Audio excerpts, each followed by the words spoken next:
தூத்துக்குடி பாகம்பிரியால் உடனுறை சங்கர ராமேஸ்வரர் ஆலயத்தில் திருவாதிரை திருவிழாவின் 5ஆம் நாள் நிகழ்ச்சியாக மலர்களால் அலங்கரிக்கப்பட்ட நடராஜர் மற்றும் சிவகாம்பி அம்பாளுக்கு வேத மந்திரங்கள் முழங்க சிறப்பு பூஜை மற்றும் சிறப்பு தீபாராதனை. ஏராளமான பக்தர்கள் தரிசனம்.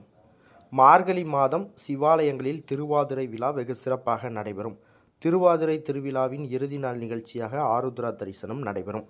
அந்த வகையில் தூத்துக்குடியில் உள்ள பழமையான பாகம்பிரியால் உடனுறை சங்கர ராமேஸ்வரர் ஆலயத்தில் திருவாதிரை திருவிழாவின் 5ஆம் நாள் நிகழ்ச்சியாக இன்று நடராஜர் சன்னதியில் மலர்களால் அலங்காரம் செய்யப்பட்ட நடன அலங்காரத்தில் நடராஜர் மற்றும் சிவகாமி அம்பாளுக்கு பக்தர்களுக்கு காட்சியளித்தனர். இதனைத் தொடர்ந்து வேத மந்திரங்கள் முழங்க சிறப்பு பூஜை நடைபெற்றது. பின்னர் பல்வேறு விதமான சிறப்பு தீபாராதனை நடைபெற்றது. இதில் ஏராளமான பக்தர்கள் கலந்து கொண்டு சுவாமி மற்றும் அம்பாளை தரிசனம் செய்தனர். இந்த நிகழ்ச்சியில் சிவன் கோவில் தலைமை பட்டர் செல்வம், சண்முக பட்டர் உள்ளிட்டோர் கலந்து கொண்டனர்.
பெல் பட்டனையும் கிளிக் செய்யுங்கள்.